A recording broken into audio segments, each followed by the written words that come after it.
Semester के exams बहुत पास आ गए हैं, लेकिन समझ नहीं आ रहा कि प्रैक्टिकल में कैसे परफॉर्म करें, प्रैक्टिकल को हम कैसे पास करें। सो आज की वीडियो आपके लिए ही है। आप किसी भी यूनिवर्सिटी में हो, अगर आप इंजीनियरिंग कर रहे हो, बीटेक कर रहे हो और आपको समझ नहीं आ रहा कि आपको प्रैक्टिकल के एग्ज़ाम्स, प्रैक्टिकल के वाइवा कैसे टैकल आउट करने हैं, तो आज की वीडियो में मैं आपको अपने इंजीनियरिंग की जर्नी के एक्सपीरियंस से वो बताने वाला हूँ टिप्स, जिससे आप अपने प्रैक्टिकल एग्जाम्स में एक अच्छा स्कोर कर सकते हो। इसी के साथ में आप ये जान जाओगे कि कैसे आप कुछ हैक्स का इस्तेमाल करके अपने प्रैक्टिकल एग्जाम्स निकाल सकते हो बहुत ही अच्छे ढंग से। तो वीडियो को बिना देरी किए करते हैं स्टार्ट। देखो, सबसे पहले मैं आपको ये बोलना चाहूँगा कि अगर आपके पास टाइम है प्रैक्टिकल्स को परफॉर्म करने का, या आपने प्रैक्टिकल्स को परफॉर्म किया है लैब्स के अंदर, तो सबसे बढ़िया चीज़ है। और अगर आपने उस चीज़ को समझ के किया है तो वो सबसे बढ़िया पार्ट है। ऐसा मैं क्यों कह रहा हूँ, बिकॉज जब आप प्रैक्टिकल को परफॉर्म करते हो और लॉजिकली आप उस चीज़ को समझते हो, तो आपको याद करने की ज़रूरत ही नहीं है। जो कि आप वो रिटर्न लैब फाइल में लिखते हो, प्रैक्टिकल फाइल में लिखते हो, उसको आपको याद करने की ज़रूरत नहीं है, बिकॉज आपके दिमाग में वो कॉन्सेप्ट बैठ चुका है। ऐसा ये मेरे पर्सनल एक्सपीरियंस से मैं आपको बता रहा हूँ कि कई सारे ऐसे एक्सपेरिमेंट्स थे जो मैंने परफॉर्म किए थे समझने के साथ चीज़ों को, तो मुझे किताब में देखने की ज़रूरत ही नहीं पड़ी। और जब मैं रिटर्न के टाइम पे, प्रैक्टिकल के टाइम पे जब हमें लिखना होता है एग्ज़ाम शीट के ऊपर, तो ऑटोमेटिकली जो कॉन्सेप्ट थे मैंने उस खुद का बना बना के अपने हिसाब से उसको लिख दिया था, और उसमें मुझे मार्क्स भी मिल गए थे। ठीक है, तो सबसे बढ़िया तो चीज़ यही होगी, अगर आप प्रैक्टिकल्स को परफॉर्म कर रहे हैं एट द फेज स्टार्टिंग से, जब से आपकी क्लासेस चल रही हैं, लैब्स आपकी हो रही हैं।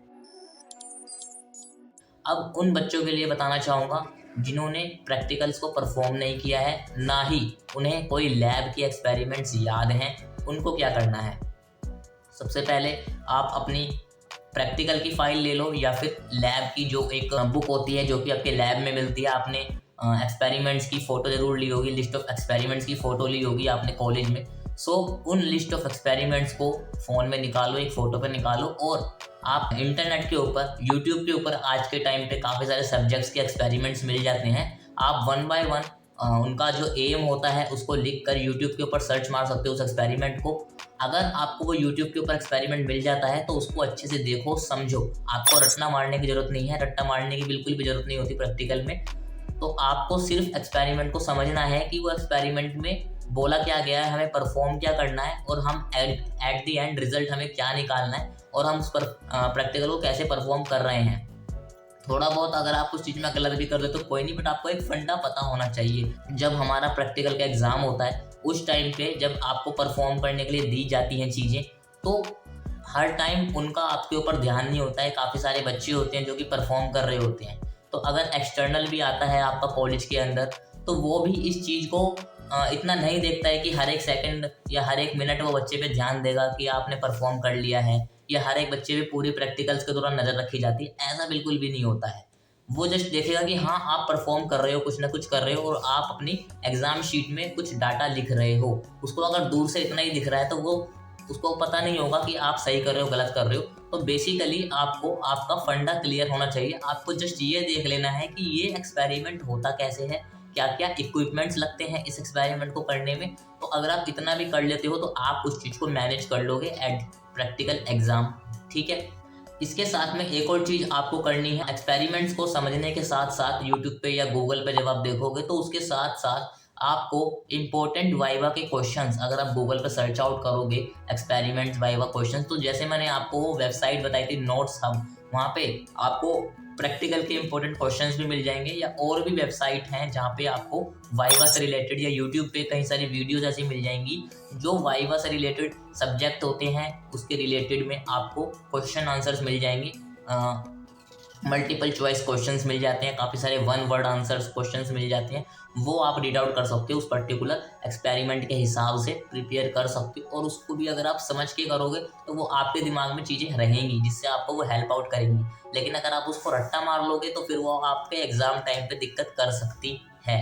ठीक है, तो ये हो गया आपका वाइवा वाला पार्ट। इंपॉर्टेंट वाइवा क्वेश्चंस के लिए आप एक और चीज़ कर सकते हो, जब आपको दिखे कि आपका जो टीचर है वो लैब में बैठा हुआ है या फिर वो स्टाफ रूम में बैठा हुआ है, तो आप अकेले में जाके, अगर आपके अंदर इतने गट्स हैं, जो कि नॉर्मली कोई बड़ी बात नहीं है, आप उस टीचर से जाके बोल सकते हो कि सर या मैम, मुझे ना आपकी हेल्प चाहिए, मेरे एग्ज़ाम्स है और मुझे प्रैक्टिकल्स की इतनी नॉलेज नहीं है, तो आप मुझे क्या बता सकते हैं कि इनमें से कौन-कौन सी चीज़ें इंपॉर्टेंट हैं? तो उनका अगर उस टाइम पे मूड सही हुआ, तो वो भी आपको बता सकते हैं कि देखो बेटा ये वाले आप क्वेश्चंस कर सकते हो या ये वाली चीज़ें आप कर सकते हो, तो उससे आपकी काफ़ी हेल्प हो सकती है। बिकॉज़ यार जो टीचर आपको पढ़ा रहा है, उससे बेटर कोई नहीं जानता कि एग्ज़ाम टाइम में कौन से क्वेश्चंस पूछे जा सकते हैं। तो अगर वो आपको बता देगा, सबसे बेस्ट पार्ट आपका वो रहने वाला है।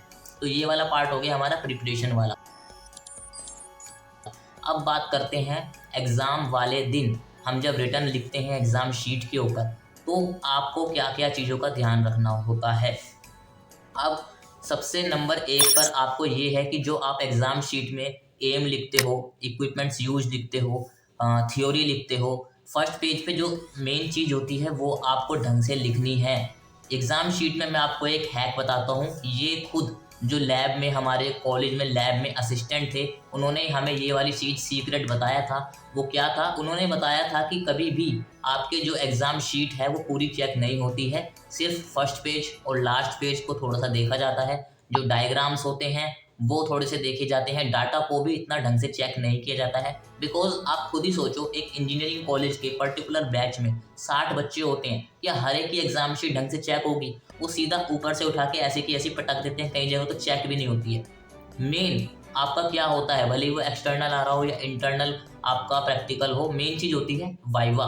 आप एक्सटर्नल के सामने क्या जवाब दे रहे हो, कैसे जवाब दे रहे हो? अगर आपको आंसर नहीं भी आते हैं, तो आप उसको कैसे हैंडल कर रहे हो सिचुएशन को, आपकी बॉडी लैंग्वेज कैसी है एक्सटर्नल के सामने, टीचर ये ऑब्ज़र्व करता है। अगर आपको नहीं भी आता है, कोई दिक्कत नहीं है, आपने दिमाग में कुछ भी अगर लगता है कि ये आंसर गलत भी हो सकता है, वो भी बोलो। बिकॉज़ जब आप बोलते हो, तो उसको लगता है कि बच्चे ने कोशिश ज़रूर करी है, ठीक है? आप अगर चुप रहोगे तो वो सोचेगा कि इसको कुछ नहीं आता है, डफ़र है ये। लेकिन अगर आप कुछ सोच रहे हो या गलत भी है, तो वो बोल दो उस चीज़ को। या अगर आपको पूरा आंसर नहीं आता है, तो आप बोल सकते हो कि मैम सर मुझे एक डाउट है, आई थिंक ये आंसर होना चाहिए इस चीज़ का। तो उनको लगेगा यार बच्चा कुछ ना कुछ प्रिपेयर करके आया है। और एक और चीज़ है जो आपकी काफ़ी हेल्प कर सकती है, आप जब आपको कुछ ना आ रहा हो वाइवा में, टीचर आपसे पूछ रहा हो, तो आप बोल सकते हो मैम मैं ना ये चीज़ प्रिपेयर करना भूल गया था, मुझे ये वाला टॉपिक आता है, तो क्या आप उसमें से पूछ सकती हैं? तो ऐसा अगर आप बोलते हो ना, तो चांसेस आर हायर कि वो आपको जो टॉपिक आता है या आप जो टॉपिक अच्छे से पढ़ के आए हो, उसमें से भी वो पूछ सकता है। ऐसा मेरे साथ कई बार हुआ है और इससे एक पॉजिटिव इम्पैक्ट पड़ता है, एक पॉजिटिव इमेज जाती है टीचर के सामने आपकी, तो इससे आपके मार्क्स बढ़ने के चांस बहुत ज़्यादा हाई हो जाते हैं। और ये मैं अपने 4 साल इंजीनियरिंग के एक्सपीरियंस से आपको बता रहा हूँ। तो ये वाली जो पॉइंट्स है ना, बहुत इंपॉर्टेंट है, नोट डाउन कर लेना। और रही बात रिटर्न वाले एग्जाम्स की, तो रिटर्न में आपको ये चीज़ का ध्यान रखना है कि जो डायग्राम्स हैं आपके एक्सपेरिमेंट्स में, इक्विपमेंट्स यूज्ड हैं, और जो आपका पहला पेज पर लिखने वाली चीज़ें होती हैं, एम होता है कि आपको एक्सपेरिमेंट में करना क्या है, और जो एंडिंग वाला चीज़ होती है, रिजल्ट होता है, वो चीज़ें आपको ढंग से लिखनी है। उसके अलावा बीच में आप थोड़ा बहुत कर सकते हो चीज़ें, है ना? समझ गए हो गए अब मैं क्या कहना चाहता हूँ। इसी के साथ में डाटा वाला जो पार्ट होता है एक्सपेरिमेंट में, उसमें आपको एक मैं ट्रिक बताता हूँ। उसमें ट्रिक ये होती है कि ज़रूरी नहीं है आपके सारे के सारे जो डाटा है उसको आपको एक्यूरेट लिखना है। आप देख लो जो भी आपका प्रैक्टिकल है, कि हर एक प्रैक्टिकल में, हर एक एक्सपेरिमेंट में डाटा आंसर का किस हिसाब से दिया हुआ है, और आप उस पैटर्न को नोट डाउन कर लो या उस पैटर्न को रिमेंबर कर लो अपने दिमाग में। एग्जाम टाइम में आप ये चला के खेल सकते हो कि अगर आपसे एक्सपेरिमेंट नहीं भी हो रहा है ना, तो आप आंसर को उसके इधर उधर करके कर सकते हो। जैसे डिफरेंस आपने देख लिया कि 2 डाटा में कितना डिफरेंस आ रहा है, ऐसी हिसाब से चीज़ों को देख के आप उस चीज़ को फिल आउट कर सकते हो। तो इससे आपके एग्ज़ाम शीट में आपका डाटा जो है थोड़ा सा सिमिलर आ सकता है एग्जाम आंसर में। वैसे तो आपका जो एग्ज़ाम शीट है वो चेक नहीं होती है, वाइवा के बेस पे आपके मार्क्स लगते हैं। स्टिल अगर वो चेक भी होती है तो आप उस केस में बच जाओगे। तो ये मैंने अपने एक्सपीरियंस से सारी प्रैक्टिकल की टिप्स आप लोगों को बता रहा हूँ, आप ज़रूर इम्प्लीमेंट करना, आपको काफ़ी ज़्यादा इससे बेटर स्कोर करने में मदद मिलेगी। और जो एक फियर होता है ना प्रैक्टिकल का, वो भी आपके दिमाग से निकल जाएगा। बिकॉज यार एक होता है थ्योरी एग्जाम्स और एक होते हैं प्रैक्टिकल एग्जाम्स। तो प्रैक्टिकल एग्जाम्स में मुझे भी अपने टाइम पे बहुत डर लगता था, यार वाइवा होगा कैसे होगा। इवन कोविड के टाइम पे भी जब हम घर बैठे होते थे, तो हमें पता है थ्योरी एग्जाम्स तो निकल जाना है कैसे भी, लेकिन प्रैक्टिकल में वो कैमरा ओपन करके जब हमें बोलना होता है, सामने से टीचर पूछ रहा है, वो भी दूसरे कॉलेज का टीचर पूछ रहा है, तो एक अलग ही लेवल का फियर होता है। और वो मैं समझ सकता हूँ कि कंडीशन क्या होती है। और अभी तो कोविड फिलहाल कम है, हो सकता है दोबारा आ जाए, बट अगर नहीं भी आता है तो मैंने आपको जितनी भी चीज़ें बताई हैं ये मैंने फिजिकल लेवल पे एक्सपीरियंस जो करी थी उसके हिसाब से बताई है कि अगर आपका प्रैक्टिकल कॉलेज के अंदर भी हो रहा है जाकर, तो भी आपको कैसे सिचुएशंस को टैकल आउट करना है। इसके अलावा कोई चीज़ें मिस हो गई हो तो कमेंट डाउन कर देना, मैं हो सकेगा तो एक वीडियो उसके ऊपर भी बना दूंगा। हालांकि मुझे ऐसा लगता है कि मैंने सारे पॉइंट्स कवर कर दिए हैं अपने एक्सपीरियंस के अकॉर्डिंग। बाकी अगर आप चैनल पर फर्स्ट टाइम आ रहे हो तो मैं आपको बता दूं, इस चैनल के ऊपर आपको स्कॉलरशिप्स के रिगार्डिंग मेरे कॉलेज एक्सपीरियंस से जो भी मैंने चीज़ें गेन करी हैं वो मैं आपकी हेल्प आउट करता हूँ कॉलेज टिप्स के रिगार्डिंग। आपके मेक मनी ऑनलाइन, आप कैसे पार्ट टाइम में पैसे कमा सकते हो अपनी कॉलेज पढ़ाई के साथ साथ, कॉलेज की चीज़ों के साथ साथ, वो आपको इस चैनल के ऊपर मिल रही होती है। इंटर्नशिप से रिलेटेड जानकारी, स्कॉलरशिप से रिलेटेड जानकारी, और कॉलेज एडमिशन्स में भी मैं हेल्प करता हूँ। सो अगर आपको इन सब चीज़ों में से किसी भी चीज़ की नीड है तो आपको इस चैनल के ऊपर मिल जाएगी, जो कि आपका खुद का चैनल है ये। तो आप सब्सक्राइब कर दो, आप फैमिली का पार्ट बन सकते हो। इसी के साथ में टेलीग्राम जरूर से ज्वाइन कर लेना, बिकॉज टेलीग्राम ज्वाइन करने का ये बेनिफिट है कि जो भी इंपॉर्टेंट डॉक्यूमेंट्स होते हैं, पीडीएफ होती है, या अगर आपको आप जैसे बच्चों के साथ कनेक्ट करना है तो वहाँ पे आप आ सकते हो, क्योंकि वहाँ पे आपकी काफ़ी ज़्यादा हेल्प हो सकती है। फ्यूचर में मान लो आपके एग्जाम्स हैं तो हो सकता है आपको नोट्स आपके टेलीग्राम ग्रुप से मिल जाएं, क्योंकि काफ़ी सारे कॉलेज के बच्चे कनेक्टेड हैं आपस में उन ग्रुप्स के अंदर भी। तो टेलीग्राम चैनल आप ज्वाइन कर लेना, और टेलीग्राम चैनल के अंदर जब आप जाओगे तो आपको ग्रुप का ऑप्शन आ जाएगा। जब आप उसमें किसी भी पोस्ट के अगर कमेंट पे क्लिक करते हो तो ग्रुप ज्वाइन करने का भी ऑप्शन आ जाएगा, तो वो भी आप कर सकते हो। उससे आपकी काफ़ी हेल्प होने वाली है।